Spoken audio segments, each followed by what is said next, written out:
8 de la mañana 55 minutos y la realización del primer encuentro de víctimas del Ejército de Liberación Nacional en el departamento del Chocó, en el municipio de Ismina, en días pasados, dejó muchas imágenes, muchos testimonios desgarradores, al igual que algunas informaciones que destrozaron corazones de familiares que tenían esperanzas puestas en volver a ver a algunos miembros de su familia que, a decir de algunos, se mantenían secuestrados por parte de grupos al margen de la ley, Pedro.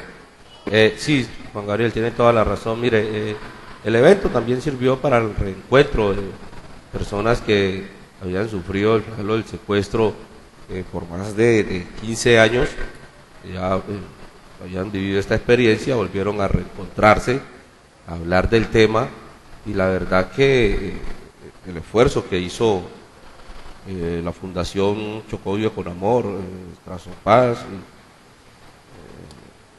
algunas alcaldías pues que tenían compromisos de hacer llegar hasta el evento a las víctimas de sus municipios, creemos que valió la pena porque es una experiencia bastante significativa, es una experiencia, historias de vida, y la verdad es que la asistencia pudo ser mayor, entre tanto que nos decían que hay muchas víctimas que les da miedo todavía dar la cara, hablar, tocar los temas, porque desafortunadamente se siguen moviendo por los ríos, siguen conviviendo con actores armados, por eso prefirieron no hacer presencia. Sí, mire, esos testimonios que fueron entregados, pues fueron recogidos por RTV Noticias, los hemos recopilado algunos de ellos para entregárselos a nuestros televidentes, entre ellos el que ha entregado el excongresista y chocoano Odín Sánchez Montes de Oca, quien narra algunos apartes de lo que fue su cautiverio. También manifiestan algunos participantes, algunas otras personas, también lo que se vive en el tema del secuestro y el desplazamiento forzado, que fue uno de los episodios o uno de los momentos que más se pudo relacionar por parte de los asistentes. Sí, señor, pudimos estar presentes allí mientras Francisco Palacios le hacía la entrevista al doctor Odín, y la verdad que es bastante grato, bastante agradable hablar con el doctor Odín Sánchez, personaje, y jocosamente entre recuerdos y anécdotas de lo que fue su secuestro, nos regaló una entrevista bastante extensa, que hoy vamos a compartir aparte de ella, y más adelante, Juan Gabriel, le estaremos entregando la entrevista completa a nuestros televidentes.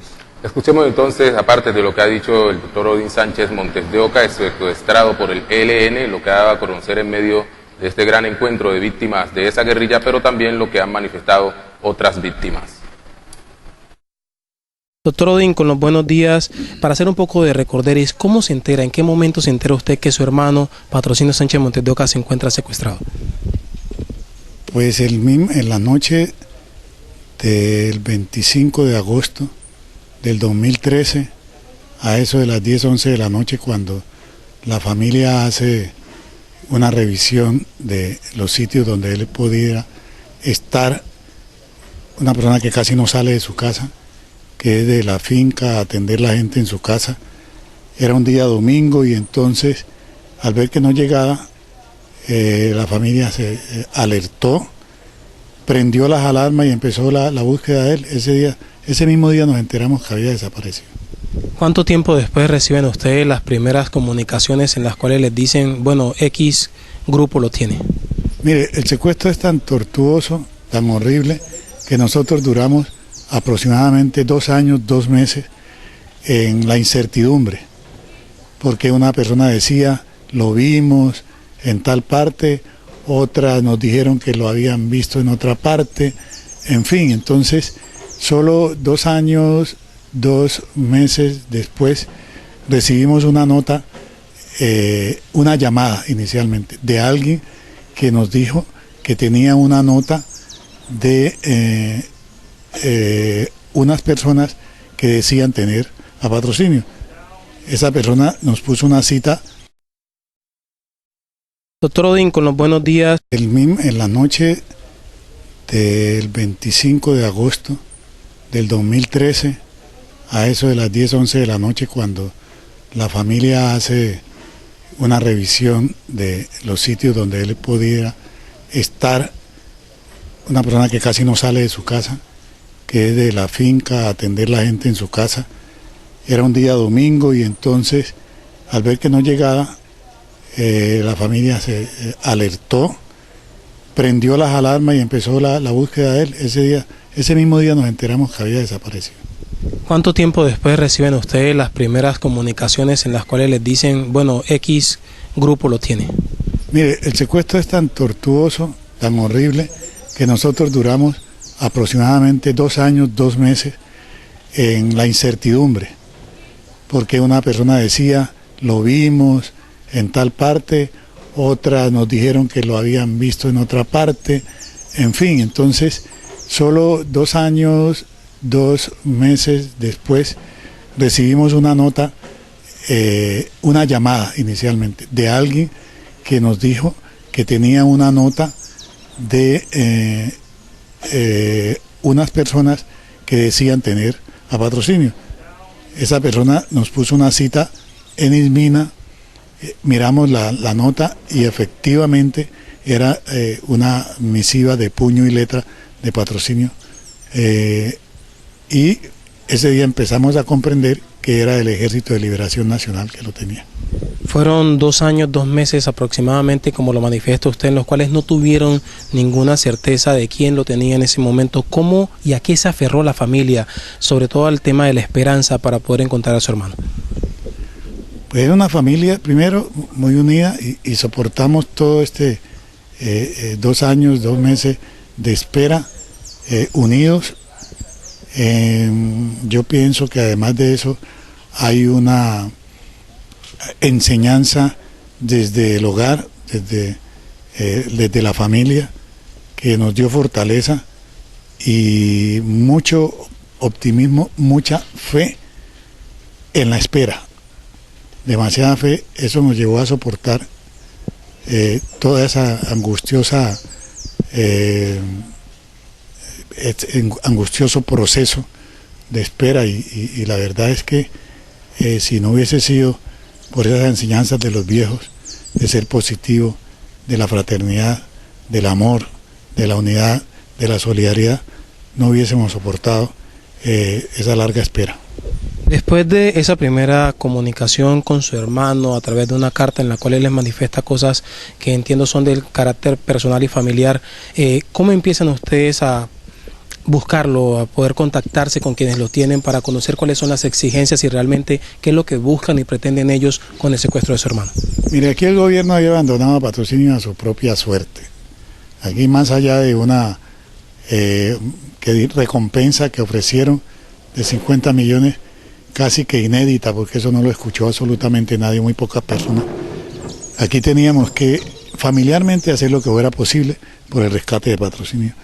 Y una de las condiciones que nos ponía en esa carta, porque además de la carta de puño y letra de Patrocinio, había una adicional sin firma que al parecer era del mando del Frente Occidental de Guerra, Omar Gómez, que nos pedía que algún familiar fuera al encuentro de ellos.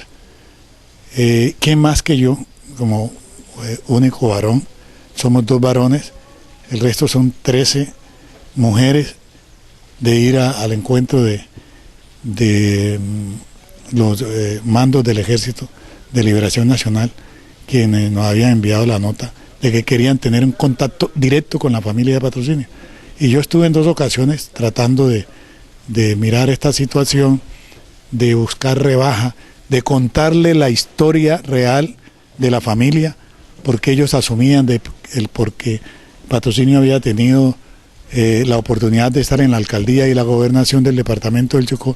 Entonces éramos unas personas adineradas porque yo había estado 2 periodos en el Congreso de la República, éramos unas personas adineradas y el cuento y la matriz comunicacional que manejaban era de que nos habíamos robado a todo el departamento del Chocó y por eso teníamos plata ahorrada. En fin, yo, haciendo uso de mi capacidad de persuasión, le dije en muchas ocasiones a esos tipos que no había un peso, que ellos no podían perseguir 10.000 10 millones de dólares, porque eso no lo iba a conseguir nunca nadie, ni juntos, reunidos, ni todos, esa plata nunca la habíamos visto junta, no la recogeríamos ni con rifas, que fue a lo que apelamos con la solidaridad de los chocuanos, de manera tal que los tipos empezaron a... El último viaje que tuve al encuentro de ellos fue cuando me hacen la propuesta del canje. Solamente ellos sabían del estado de salud de Patrocinio, porque nosotros teníamos ya 2 años y varios meses que no lo veíamos. Y la última prueba de supervivencia me indicó a mí que tenía que acelerar los encuentros con estos tipos, porque de lo contrario Patrocinio no hubiese regresado sano y salvo al seno de su hogar y al seno de su familia. Yo no supe cómo estaba él, porque no lo volví a ver, sino cuando el 2 de febrero del año 17 que regresó a la libertad. Y quienes lo vieron dijeron que el estado de él era tan lamentable que si nos demoramos un tricito no teníamos a Patrocinio. Jugamos esa carta que hoy puede llamarse al margen del ordenamiento legal colombiano, pero no había más nada que hacer, porque el gobierno hasta ese momento no se había interesado en la suerte de Patrocinio, una persona que había sido alcalde de Quito y había sido gobernador del departamento. No voy a desconocer que ya en el caso particular mío, el gobierno tuvo firmeza en condicionar la iniciación de los diálogos en Quito a mi liberación. Ya esa es otra cosa. Pero tuvimos que jugárnoslas todas, incluso de pronto que se nos tildase de estar cometiendo algún tipo de actuaciones al margen de la ley, pero había que hacerlo, de lo contrario Patrocinio había desaparecido en la inmensidad de la selva chocuana. Usted menciona que se reunió en un par de ocasiones con los captores de su hermano, exactamente con las personas que comandaban este grupo y que eran las que estaban haciendo las exigencias. ¿Cuándo empieza esa idea de cambiarse sin comentarle a su esposa, sin comentarle a su hija? ¿Y cómo se vive en esos días previos a ese momento de hacer ese cambio? Pues la motivación de la decisión no es otra que la educación que nos brindan a nosotros desde el hogar, de amor fraterno, de solidaridad, de unidad. Mire, yo no juego cartas, nunca he jugado cartas, yo jugaba a todo tipo de cosas, pero no a las cartas, y este juego me salió perfecto, porque negociamos y traje a mi hermano. Y además de eso, un hecho que para mí es histórico, para los chocuanos también, por supuesto, se definió por parte del gobierno la iniciación de los diálogos con el Ejército de Liberación Nacional para las posibilidades de una paz completa a partir de mi liberación. Eso tiene que quedar en los libros de la historia. Nosotros los chocuanos no hemos entendido eso, y eso es una realidad. ¿Cuándo se inician los diálogos con el Ejército de Liberación Nacional? La guerrilla después de la FARC que más daño le ha causado al departamento del Chocó, cuando liberan a Odín Sánchez. Ese 3 de abril se define que el 7 se iniciaban los diálogos en Quito. Antes de avanzar a los temas que tienen que ver directamente con estos diálogos que usted menciona, permítame consultarle, en el momento del cambiazo o del intercambio por su hermano, ¿usted guardaba la esperanza de poderlo ver a él antes de que lo trajeran hacia la libertad? Pues esa era la idea, porque yo no sabía realmente. Yo llevaba los 500 millones de pesos, porque insisto, esto no era como lo informaban algunos medios, de que era algo humanitario, por la salud de Patrocinio. No, en ningún momento. Era un secuestro extorsivo, y hay que seguir insistiendo, porque eso me lo dijo a mí el mando. Por supuesto que la gente dirá, es que Odín le está buscando pleito a los del ELN. Yo no puedo esconder la verdad, y la verdad es que esto era un secuestro extorsivo. Ellos necesitaban era su billete, su plata, y en ese orden de ideas se les llevó a ellos lo que habíamos alcanzado a reunir, 500 millones de pesos. Ese día, más mi entrega, liberaron a Patrocinio. No me pude ver con él porque yo entré a la selva por un lado y Patrocinio salía de la selva por el otro lado. De él tenía la prueba de supervivencia, barbado, parecía un rasta, es que se llama esos términos, no se le veía el rostro, yo no podía decir si estaba bien o estaba mal, qué estado de salud. Yo en uno de esos videos que enviaron, sí sentí premonitoriamente que el hombre estaba llevado, como uno dice, y que había que acelerar de cualquier manera el proceso de canje y de recolección de los recursos que se le entregaron a ellos como cuota inicial. Nadie que va a un secuestro va a un resort. Todo el que va a un secuestro, y sobre todo en la selva, sabe que va a unas condiciones bastante difíciles. ¿Eran tan difíciles como se lo esperaba o fueron superando sus expectativas a medida que iba avanzando? Eso es inenarrable. Una cosa es contarlo ya hoy sentado acá en el centro de recreacional La Meca, y otra cosa es contarlo desde allá del cuarto mundo, ¿ya? Donde, para ponerte un ejemplo, ir al baño, bajarte los pantalones, tenías que hacerlo lo más rápido posible, en 10 segundos, porque de lo contrario durabas 1 hora, 2 horas quizás, no echándote menticol porque no había ido, soportando el dolor en las nalgas, en los glúteos, de las picaduras de todo tipo de habichucha. Y eso es rapidito.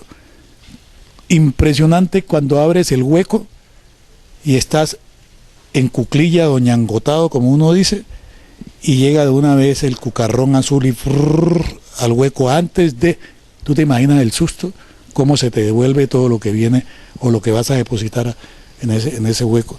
Entonces, eso es inenarrable. Contar esas historias para uno que ha llevado una vida plácida, eso es una cosa horrible, de manera tal que apenas te puedo contar anécdotas de eso. Los gritos y aullidos de fieras como la garza tigre, que uno no sale corriendo porque están los otros, los guerrilleros o los combatientes por ahí. Uno dice, si estos no corren, ahora yo voy a correr. Y uno se daba valor por la presencia de los 7 o 8 carceleros que tenía a mi alrededor.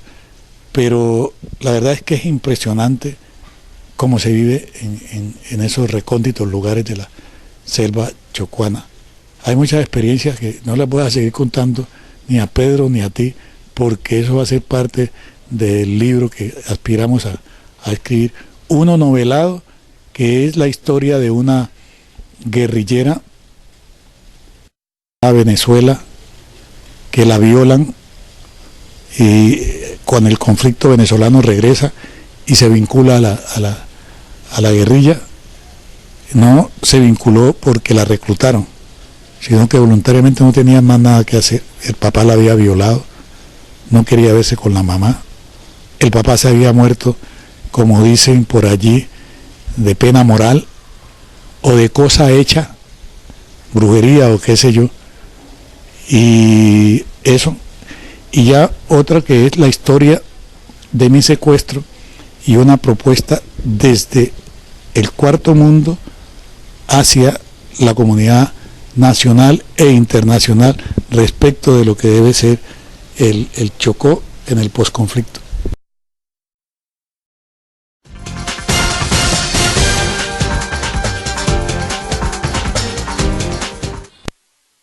Nueve de la mañana, 14 minutos, y frente a todo este tema del gran encuentro de víctimas del ELN, pues se ha hecho un balance por parte de los organizadores para conocer si finalmente se alcanzaron o no los objetivos que se propusieron frente a este evento, que buscaba contar inicialmente las víctimas del ELN en el departamento del Chocó, pero también la construcción de un gran documento que iba a ser llevado hasta la mesa de diálogos en Quito, Ecuador. Escuchemos lo que se ha dicho frente al tema del balance, lo que arrojó la realización de este gran encuentro. Antonio, con los buenos días, ¿con qué expectativas se acercó usted al municipio de Ismina a este primer encuentro los días 20 y 21 del mes de abril? Bueno, buenas tardes o buenos días. Nosotros venimos del municipio del Carmen de Atrato, Chocó. Yo soy el representante de la Mesa Municipal de Víctimas, más específicamente su coordinador. Atendiendo la solicitud y la invitación de la doctora Astrid Sánchez Montes de Oca, pues hemos venido aquí a este primer encuentro sobre víctimas del ELN, porque si bien es conocido, las primeras apariciones de este grupo se hicieron en el municipio precisamente del Carmen de Atrato, hacia la década de los 80.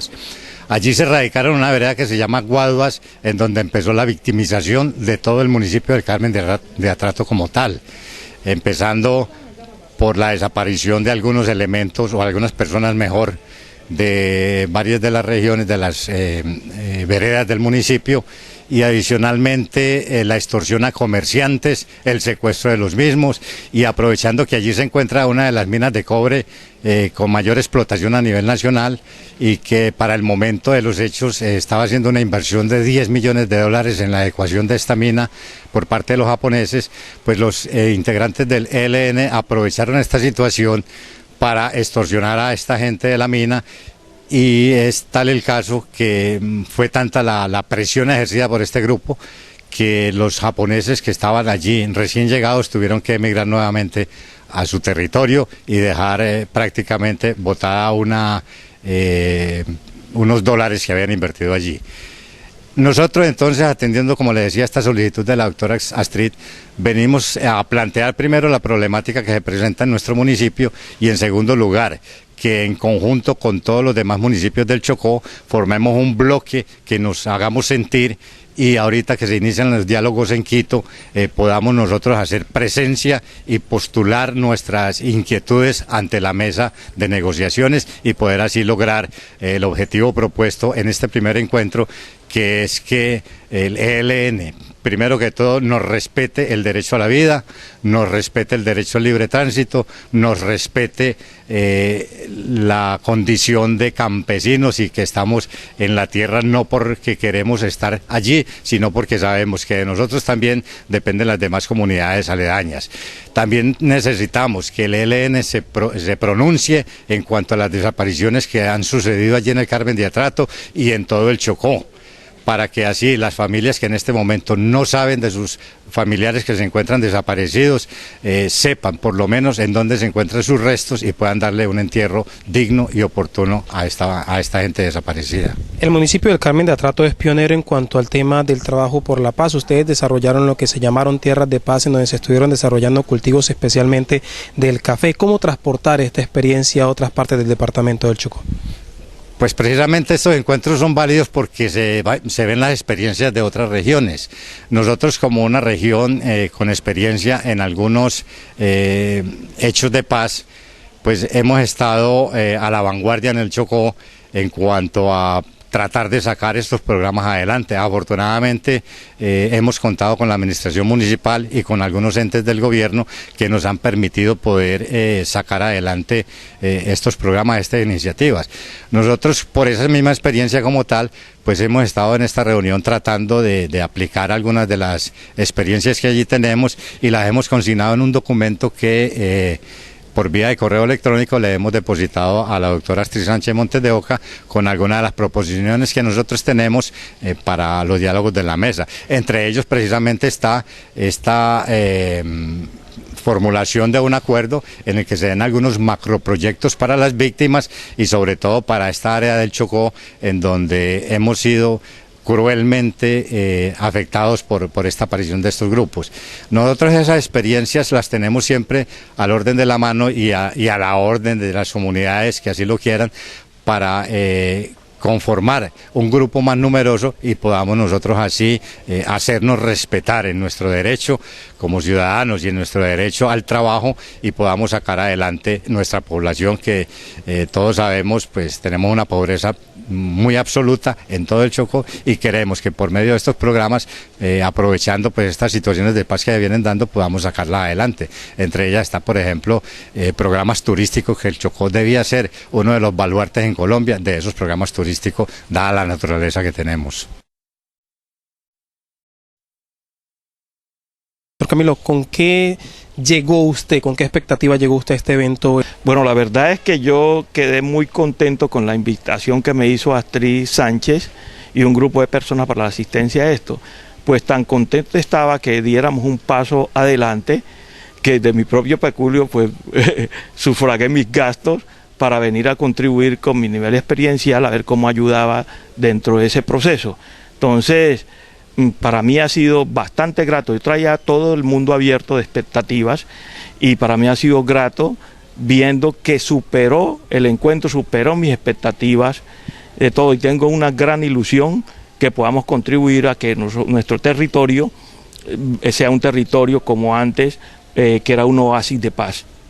En cuanto al tema de las expectativas y las experiencias, fueron 2 días en los cuales se pudieron escuchar diferentes historias de las diferentes personas que se hicieron parte. Ustedes tuvieron la oportunidad de reconocerse y autorreconocerse como víctimas a lo largo y ancho del departamento del Chocó. ¿Con qué se va, Camilo Torres, de esta reunión?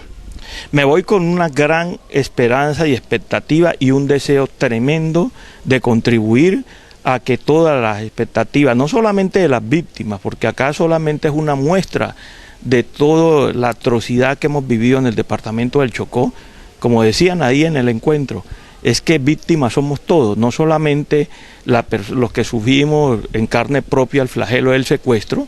Yo me conozco cada piedrecita de la cordillera occidental, caminar durante 5 meses, y qué será de mi familia que tuvo que sufrir los rigores de mi secuestro. Y los testimonios que vivimos ayer fueron dramáticos, porque uno cree a veces que el problema fue de uno. No, el problema ha sido de mucha gente y de todos, los niños, un niño que pierde a temprana edad sus piernas, otro que le matan, asesinan a un médico prestante que lo único que hizo fue servirle a la comunidad, etcétera, etcétera. Fueron unos testimonios que, como ustedes lo vieron, son desgarradores. Pero también viene la última parte, la intervención del padre Antún Ramos, cuando habla de la resiliencia. Es decir, los japoneses se sobrepusieron a una bomba atómica. Nosotros no hemos tenido bomba atómica en el Chocó, pero como que si fuera. O sea, hemos tenido atrocidades en nuestro territorio, otrora oasis de paz. Entonces, ver uno, que la gente tiene resiliencia, que tiene deseos de salir adelante a pesar de la adversidad y de los atropellos de los grupos armados, hombre, eso le da a uno mucha expectativa a futuro, mucha expectativa de que las cosas van a cambiar en el Chocó y van a cambiar en Colombia. Por eso le estamos apostando a la paz, le estamos apostando a la reconciliación y le estamos apostando a que nuestro departamento vuelva a ser lo que era antes. Doctor Torres, lo decía usted, es importante este tipo de eventos, principalmente este primer encuentro de víctimas para las familias, porque siempre se habla de la víctima que fue secuestrado, de la víctima que fue asesinado, de la víctima que sufrió el hecho victimizante en carne propia, pero muchas veces no se habla de la parte psicológica, de la parte psicoafectiva de la familia, de cómo lo vive, de cómo lo sufre. La importancia que tiene este evento para las familias que han estado padeciendo durante todo este tiempo el flagelo de la guerra en nuestro país. Sí, de hecho, yo ayer hice mi intervención, la inicié diciendo que hace 2 meses y medio mi esposa murió de un cáncer de mama, seguramente agravado porque ella le aparece el cáncer, hay predisposición a veces para el cáncer, ¿no? Puede ser hasta genética o medioambiental, de las cuestiones de modo de vida, pero también tiene que ver con hechos traumáticos. Mi familia tuvo un efecto postraumático tremendo, así como Alan Jara hablaba de su hijo de 5 años, que ahora tiene 12, y que hablaba de que la angustia de ellos era tremenda, porque no sabía qué pasaba con su papá. La mía también, mi hija menor, que ahora tiene 22 años, mi hija menor no podía escuchar un ruido porque inmediatamente se ponía a temblar como una hoja y decía, los guerrilleros hay que matarlos, y todo. Bastante trabajo me costó estabilizar emocionalmente a mi familia. Entonces yo soy psicólogo especializado, posgraduado, soy un profesional que ha ejercido la psicología, y si a mí me costó trabajo estabilizar mi hogar con todos los conocimientos y la experiencia que tengo, imagínense ustedes las familias de otros secuestrados, de otras personas sometidas a desplazamiento, cómo será ese problema. Y eso ahí, uno de los pedidos, porque mucha gente viene pendiente de que le den algún dinerito. El problema también es de la parte psicosocial, de la parte productiva. El Chocó no los han diezmado, esto es un ecosistema muy frágil, donde al nosotros hacerle sobreexplotación y todo con la coca, con todo esto de los grupos armados, obviamente recuperarnos va a ser difícil, no solamente a nosotros los que sufrimos ese rigor del secuestro, sino y a nuestra familia, sino también al resto de la población que no tiene movilidad. Entonces estamos frente a una hecatombe tremenda. La recuperación va a ser lenta, como les pasó a Alemania o al Japón, pero nosotros lo vamos a lograr porque los chocuanos tenemos resiliencia, no en vano, llevamos más de 500 años soportando el vejamen de todo el mundo. Permítame apelar a su experiencia profesional como psicólogo, que usted mismo lo manifestaba hace un instante. El día de ayer se vivió un episodio, digamos, un poco lamentable porque fue un accidente en el cual pues algunas personas se asustaron, pero que también es muestra del apoyo psicológico que no se ha recibido por parte del gobierno nacional para con las víctimas del conflicto, especialmente con las personas que han sido victimizadas en el departamento de Chocó por el ELN. ¿Cómo debe ser ese acompañamiento por parte del gobierno en cuanto a la parte psicosocial de estas personas que han sufrido este tipo de flagelos? Sí, lo que tenemos que tener es realmente equipos de profesionales que, tal como la doctora Hubertina y su equipo de colaboradores están haciendo un buen trabajo en eso. Sin embargo, la situación es de tal magnitud que lo que ella alcance a hacer es solamente poner paños de agua tibia. Entonces hay que buscar otro tipo de medidas para que eso sea un poquitico más amplio de lo que ellos están haciendo, de ese esfuerzo, y partiendo de la experiencia de ellos. También hay que partir de la fortaleza que nosotros tenemos después de 500 años los afro, porque este problema no lo podemos desligar del problema afro, del problema de nosotros los negros. Es que nosotros venimos resistiendo 500 años. Entonces, si se apela a los profesionales de salud mental y los trabajadores sociales apelan a las fortalezas que tenemos nosotros, seguramente la resiliencia ancestral que tenemos, eso va a permitir que nos recuperemos mucho más rápidamente, porque estamos entrenados durante 500 años para recuperarnos a la esclavitud y para recuperarnos de los atropellos que nos hacen otros seres humanos.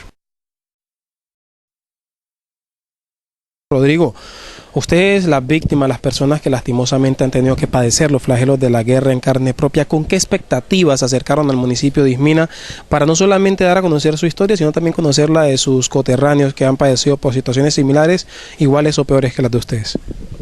Este es un espacio, de verdad que es un espacio muy importante para todas las personas que vivimos en este país, especialmente en este departamento. Una de las expectativas uno es poder interactuar con otras víctimas que hemos sufrido el flagelo de la guerra, y pues que una de las principales es desarmar nuestros corazones, porque inicialmente la paz tiene que iniciar por nuestros corazones y uno tener esa voluntad de querer la paz. ¿Qué importancia le ve usted a este primer encuentro de víctimas del conflicto armado del ELN en el Chocó? La verdad, es una importancia muy grande, que ojalá el gobierno nacional le preste mucha atención a esto. Este es un esfuerzo muy difícil para que las víctimas del conflicto puedan llegar hasta estos sitios y poder demostrar que realmente queremos la paz, que realmente nosotros perdonamos al que haya que perdonar y queremos vivir en paz. Ya es justo ya es justo que vivamos en paz. Ya llevamos muchos años de guerra y que ojalá el gobierno nacional se siente a hablar con todo el que haya que hablar para que podamos vivir en paz. Señor Martínez, ¿qué se lleva usted para su vida y para su comunidad después de este evento? Una experiencia que uno vive, comparte con otras víctimas, da mucha tristeza también cuando uno ha sido víctima, ha perdido sus seres queridos, pero hay otras personas que de pronto han vivido el flagelo de la guerra, y cuando se hace una iniciativa y se mira que en la gente hay la voluntad de paz, eso va uno con mucha más satisfacción, con mucha más calma a nuestros hogares, a compartir de pronto ideas con nuestra familia. Hubo una buena aceptación por parte de las víctimas, se acercaron una gran cantidad de personas, cerca de 235 víctimas se acercaron a este evento, pero ¿por qué cree usted que otra cantidad de estas mismas víctimas no se acercaron al lugar? Pues no te podría decir eso, porque eso es un tema muy complejo y pues uno pues no sabe por qué, si de pronto no les llegó la invitación, no tuvieron cómo transportarse, porque tú sabes que para uno venir de un municipio a este hay que invertir unos recursos, y de pronto, como la palabra lo dice, las víctimas vivimos una situación bastante crítica, entonces de pronto no tienen los recursos. Muy buenos días a ustedes. La verdad que para nosotros, los que fuimos víctimas del conflicto armado y seguimos siendo víctimas del conflicto, es importante este tipo de eventos porque nos damos la oportunidad, uno, de conocernos, de desahogarnos y de no seguir siendo víctimas como tal, sino de empezar a procesar todo este problema que tuvimos y mirar la parte alegre de todas las situaciones. ¿Qué conclusión se puede sacar de un evento que ha durado 2 días en los cuales se han podido escuchar historias desgarradoras de diferentes personas en diferentes partes del departamento del Chocó?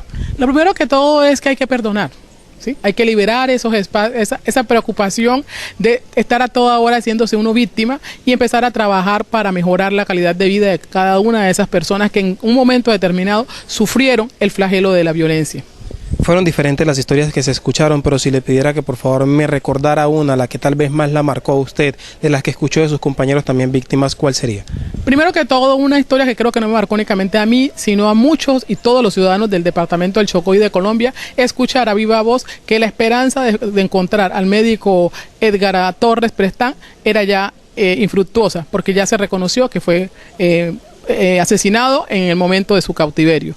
La otra historia que también es bastante desgarradora es la de un niño de 3 años que perdió su pierna y que hoy ya tiene 7 años y uno ve las ganas de luchar de ese joven. En cuanto a las expectativas de los próximos encuentros que se puedan llevar a cabo, ¿qué llamado a hacerle a la comunidad que también ha sido víctima de esta guerrilla y que el día de hoy no pudo asistir al municipio de Ismina para que también se acerquen, para que también se integren y cuenten su historia y también tengan voz dentro de este proceso? Lo primero que todo que tenemos que hacer, yo me siento bastante complacida, yo fui escogida como secretaria técnica y tesorera de la primera directiva, ¿sí? Y el trabajo que tenemos que hacer todos es invitarlos por cada uno de los municipios y que empecemos a reconocernos los derechos que tenemos como víctimas en su momento. Entonces, una vez tengamos ese listado concreto de todas las personas que hacen parte en cada uno de los municipios de víctimas, ¿sí? Podemos iniciar a conglomerarlos mejor y tener la oportunidad de que otras personas también vengan y den a conocer sus experiencias y poder conseguir el perdón. No tanto el olvido porque es difícil, pero sí lograr con este primer ejercicio que nos escuchen en Quito, ¿sí? Que el ELN nos diga la verdad, ¿sí? Hay muchas personas que están esperando en ese momento saber de su propia voz que por qué lo hicieron y por qué tuvieron que escoger el departamento del Chocó como un látigo, ¿sí? de violencia para todos nuestros coterráneos. Señor Celia, ¿qué balance se puede hacer de un evento, de un primer encuentro de víctimas del ELN en el departamento del Chocó con los buenos días? El balance en este primer encuentro de víctimas en el departamento del Chocó, cuya sede es acá en la localidad de Ismina, se puede hablar de un balance más que satisfactorio, un balance muy puntual y efectivo. ¿Por qué? Porque participan de manera activa todas las víctimas. Tuvimos un número bastante codiciado, se puede decir, de víctimas y de personal que nos acompañó a nivel local, regional, nacional e internacional, lo que nos conlleva a tener una conclusión que el evento es un evento que se necesitaba y que los siguientes pasos dan lugar. ¿Por qué? Porque es algo que se siente, algo que la víctima quiere, algo que la población quiere, como aportando una gota a ese proceso que queremos desde la paz, desde cada individuo. Muchas veces el hecho de que se llene el auditorio no quiere decir que la calidad de los expositores sea como tal. Ustedes como coordinadores, después de escuchar a cada una de las víctimas, llenaron las expectativas, todas las cosas que se pudieron tratar, todas las cosas que se pudieron decir y sobre todo todos los temas que se dejaron en la mesa para tratar directamente con el gobierno.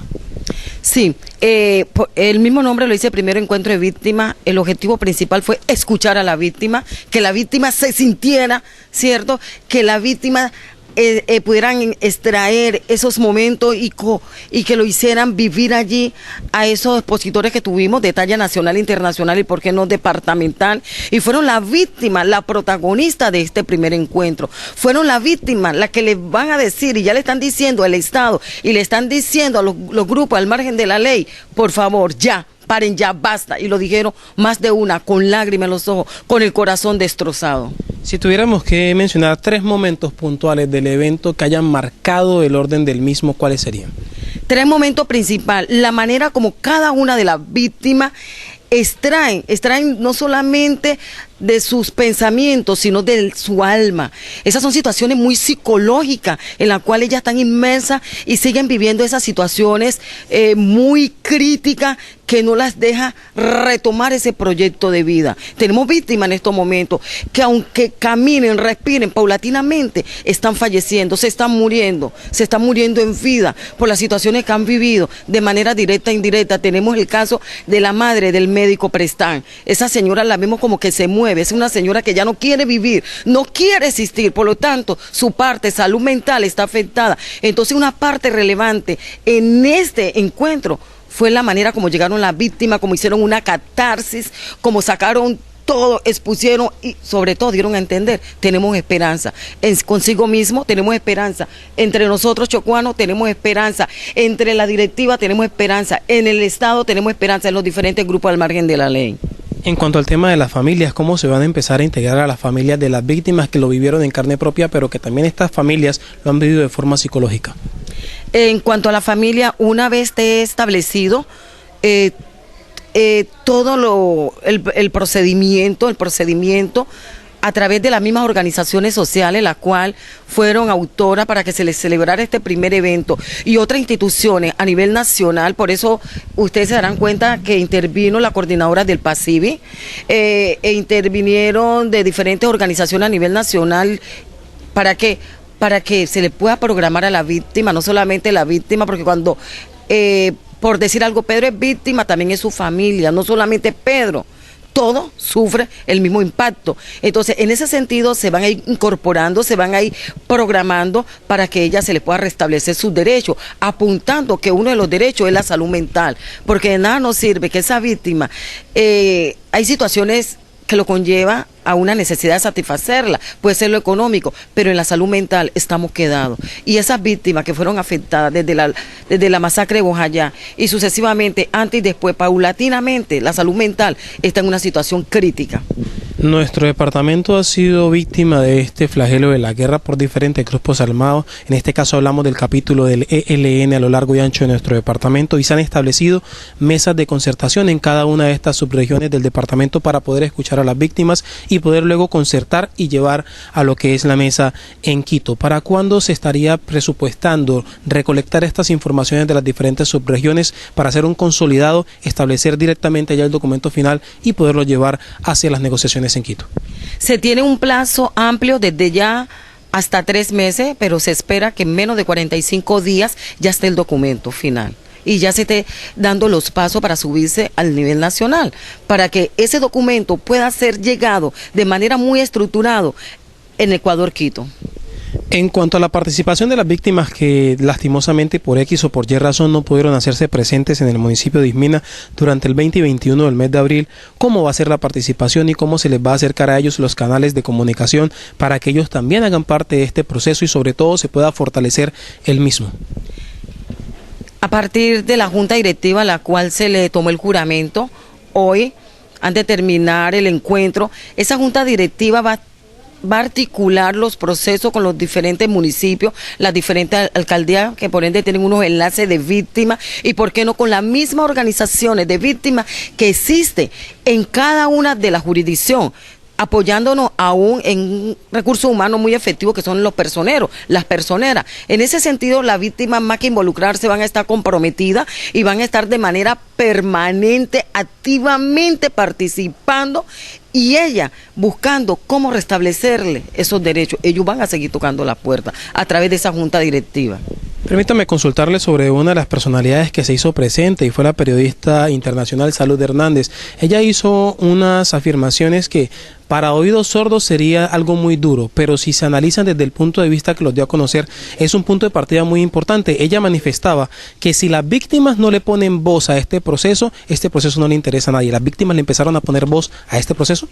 Las víctimas ya le iniciaron a poner voz a este proceso, y me atrevo a decir que ya de manera individual lo venían sintiendo. Solo quería esta intervención de salud, esta intervención a través de este encuentro, y las víctimas ya están conectadas y van a seguir conectadas. Y como lo dijeron las víctimas, esto inició ya y es para allá y es para adelante. Y el gobierno nos tiene que escuchar y el gobierno tiene que hacer una buena negociación, porque nosotros estamos afectados de manera integral.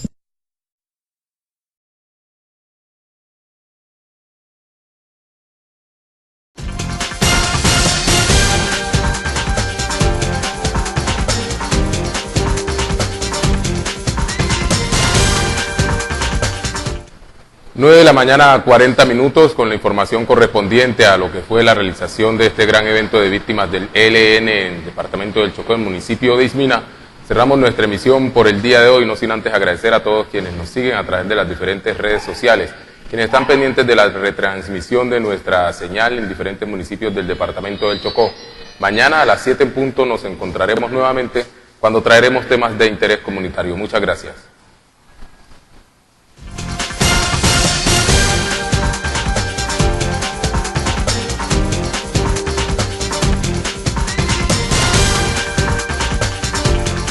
RTV Noticias.